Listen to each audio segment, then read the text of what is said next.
Strategi pembelajaran berbasis masalah. Model pembelajaran berbasis masalah atau problem-based learning merupakan kegiatan pembelajaran yang menuntut aktivitas mental siswa untuk memahami suatu konsep pembelajaran melalui situasi dan masalah yang disajikan pada awal pembelajaran dengan tujuan untuk melatih siswa menyelesaikan masalah dengan menggunakan pendekatan pemecahan masalah. Tujuan yang ingin dicapai oleh strategi pembelajaran berbasis masalah ini adalah kemampuan siswa untuk berpikir kritis, analitis, sistematis, dan juga logis untuk menemukan alternatif pemecahan masalah melalui eksplorasi data secara empiris dalam rangka menumbuhkan sikap ilmiah.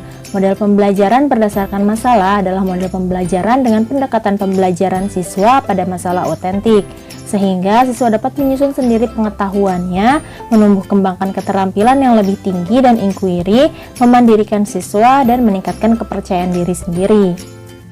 Strategi pembelajaran berbasis masalah merupakan strategi yang bercirikan penggunaan masalah dalam kehidupan nyata, yang diharapkan ketika diterapkan dalam pembelajaran mampu mengantarkan siswa dalam meningkatkan kemampuannya dalam berpikir kritis.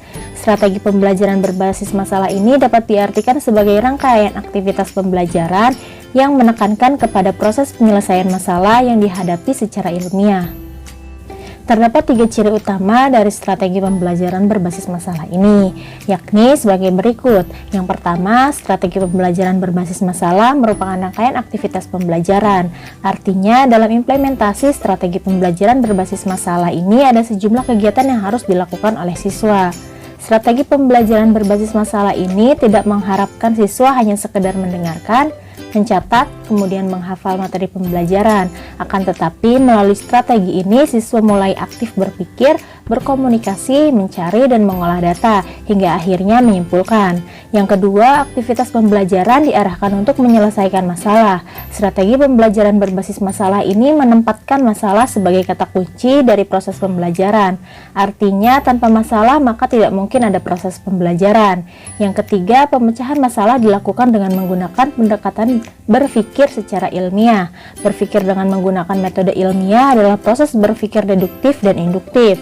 Proses ini dilakukan dengan sistematis dan empiris. Sistematis sendiri artinya berpikir ilmiah dilakukan melalui tahapan-tahapan tertentu, sedangkan empiris artinya proses penyelesaian masalah didasarkan pada data dan fakta yang jelas. Sebagai suatu strategi pembelajaran berbasis masalah ini memiliki beberapa keunggulan. Di antaranya, yang pertama, pemecahan masalah merupakan teknik yang cukup bagus untuk lebih memahami isi pelajaran. Yang kedua, pemecahan masalah dapat menantang kemampuan siswa serta memberikan kepuasan untuk menemukan pengetahuan baru bagi siswa. Yang ketiga, pemecahan masalah dapat meningkatkan aktivitas pembelajaran siswa. Yang keempat, pemecahan masalah dapat membantu siswa bagaimana mentransfer pengetahuan mereka untuk memahami masalah dalam kehidupan nyata. Yang kelima, pemecahan masalah dapat membantu siswa untuk mengembangkan pengetahuan barunya dan bertanggung jawab dalam pembelajaran yang mereka lakukan. Di samping itu, pemecahan masalah itu juga dapat mendorong untuk melakukan evaluasi sendiri baik terhadap hasil maupun proses belajarnya. Di samping keunggulan, strategi pembelajaran ini juga memiliki kelemahan. Di antaranya, yang pertama, manakala siswa tidak memiliki minat atau tidak mempunyai kepercayaan bahwa masalah yang dipelajari sulit untuk dipecahkan, maka mereka akan enggan untuk mencoba. Yang kedua, keberhasilan strategi pembelajaran melalui problem solving ini membutuhkan cukup waktu untuk persiapan. Yang ketiga, pemahaman mengapa mereka berusaha untuk memecahkan masalah yang sedang dipelajari, maka mereka tidak akan belajar apa yang mereka ingin pelajari. Secara umum, strategi pembelajaran berbasis masalah bisa dilakukan dengan langkah-langkah sebagai berikut. Yang pertama, menyadari masalah. Kemampuan yang harus dicapai oleh siswa pada tahapan ini adalah siswa dapat menentukan atau menangkap kesenjangan yang terjadi dari berbagai fenomena yang ada. Yang kedua, merumuskan masalah.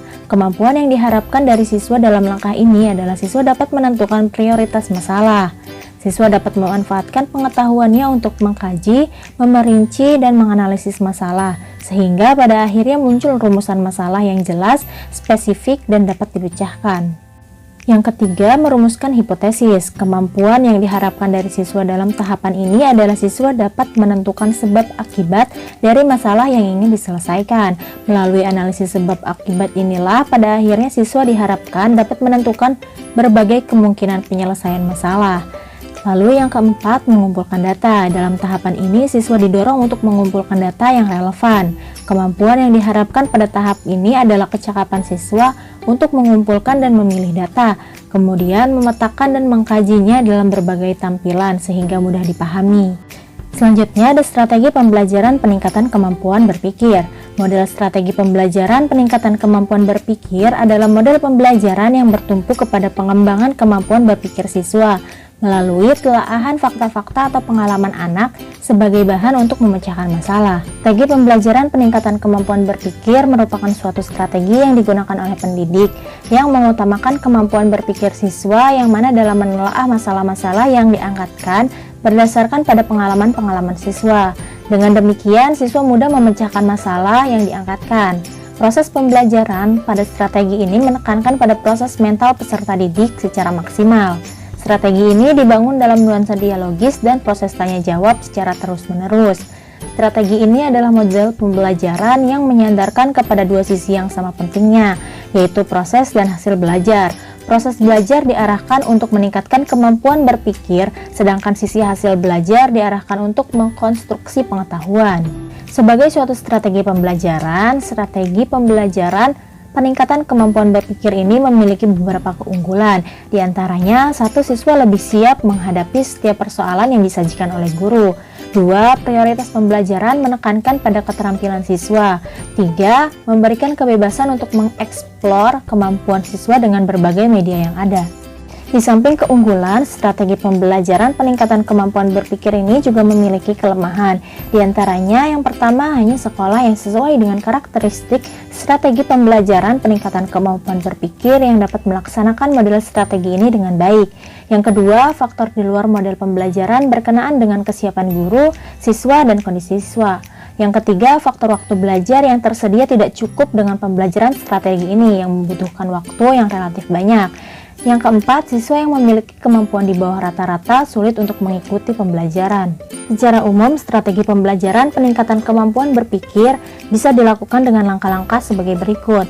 Langkah pertama, kegiatan awal. Tahap orientasi. Pada tahap ini, guru mengkondisikan siswa pada posisi siap untuk melakukan pembelajaran. Tahapan ini dilakukan dengan menjelaskan tujuan yang harus dicapai dan menjelaskan proses pembelajaran yang harus dilakukan siswa. Dalam tahapan proses pembelajaran, tahap pelacakan. Tahap ini merupakan tahapan penjajakan untuk memahami pengalaman dan kemampuan dasar siswa sesuai dengan tema atau pokok persoalan yang akan dibicarakan. Yang kedua, ada kegiatan inti, tahap konfrontasi. Tahap ini merupakan tahapan penyajian persoalan yang harus dipecahkan sesuai dengan tingkat kemampuan dan pengalaman siswa. Untuk merangsang peningkatan kemampuan siswa pada tahapan ini, guru dapat memberikan persoalan-persoalan yang dilematis yang memerlukan jawaban atau jalan keluar. Tahap inquiry. Pada tahap ini, siswa belajar berpikir yang sesungguhnya. Melalui tahapan inquiry, siswa diajak untuk memecahkan persoalan yang dihadapi. Yang ketiga, kegiatan akhir, tahap akomodasi. Tahap ini merupakan tahapan pembentukan pengetahuan baru melalui proses penyimpulan. Pada tahap ini, siswa dituntut untuk dapat menemukan kata-kata kunci sebagai topik atau tema pembelajaran. Tahap treatment. Pada tahap ini, guru akan mengadakan perbaikan pada siswa yang belum bisa menyimpulkan hasil kegiatan inquiry. Tahap transfer. Pada tahap ini merupakan tahapan penyajian masalah baru yang sepadan dengan masalah yang disajikan agar siswa mampu mentransfer kemampuan berpikir untuk memecahkan masalah baru. Upaya yang dapat dilakukan seorang guru ketika menemukan siswa yang lambat dalam belajar adalah sebagai berikut. 1. Memahami karakteristik anak. Sebelum menerapkan suatu metode dalam mengatasi siswa yang lambat dalam memahami pelajaran, guru harus tahu terlebih dahulu bagaimana karakteristik dari siswa tersebut. Misalnya, apakah siswa tersebut nakal atau malas, hyperaktif, pendiam, penyendiri, dan sebagainya. Yang kedua, menerapkan metode tertentu. Setelah memahami karakteristik siswa tersebut, maka selanjutnya guru memilihkan metode yang tepat untuk digunakan dalam upaya mengatasi masalah siswa yang lambat dalam belajar tersebut. Metode ini cukup diterapkan pada siswa yang bersangkutan saja. Hal ini untuk mengetahui seberapa efektif metode tersebut dalam menangani permasalahan siswa yang lambat dalam belajar. Yang ketiga, memilihkan tempat duduk yang tepat. Dengan memilihkan tempat duduk yang tepat dapat membantu siswa untuk lebih jelas mendengar penjelasan guru dan juga bertujuan agar guru dapat mengontrol siswa yang terkait dan siswa yang dapat lebih fokus dalam menerima pembelajaran yang diberikan.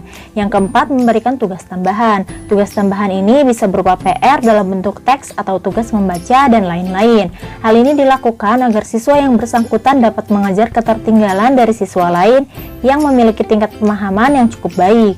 Yang kelima, konsultasi dengan orang tua siswa. Hal ini dilakukan untuk mengetahui bagaimana perilaku siswa selama di rumah, kebiasaan siswa atau hubungan emosional antara orang tua dan siswa yang bersangkutan. Karena biasanya masalah belajar yang ditampakkan siswa di sekolah dapat disebabkan dari lingkungan keluarga, seperti keadaan keluarga yang kurang harmonis, minimnya perhatian orang tua, dan lain-lain.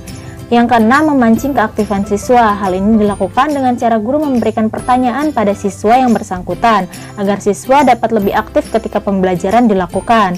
Hal ini untuk membantu siswa tersebut dalam memahami pembelajaran yang sedang dilakukan.